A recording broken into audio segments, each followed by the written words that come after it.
আল্লাহ রাসূল সাল্লাল্লাহু আলাইহি ওয়াসাল্লাম একবার ওয়াজ করতেছেন, সহিহ বুখারীর বর্ণনা। আল্লাহর হাবিব সাল্লাল্লাহু আলাইহি ওয়াসাল্লাম বললেন, ইন্না মিনাশ শাজারি শাজারা, এক ধরনের গাছ আছে, লা ইয়াসকুতু ওয়ারাকুহা, যেই গাছের পাতা কোনোদিন ঝরে না, পাতা পড়ে না, একটা গাছ আছে।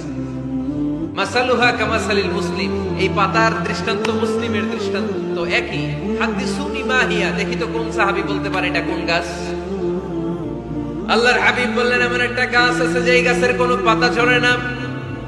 এই পাতার দৃষ্টান্ত, গাছের দৃষ্টান্ত, মুমিনের দৃষ্টান্ত একরকম। ফাহাদিসুনি মা হিয়া, কে আছো বলতে পারো এটা কোন গাছ? কেউ পারে না।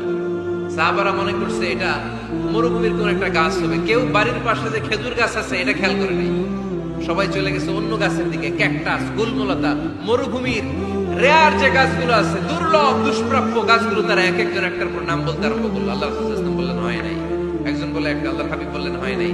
সবশেষে কেউ যখন পারে না, আল্লাহ রাসূল সাল্লাল্লাহু আলাইহি ওয়াসাল্লাম বললেন, ইন্নাহা নাখলা, এটা খেজুর গাছ। এটা কি গাছ?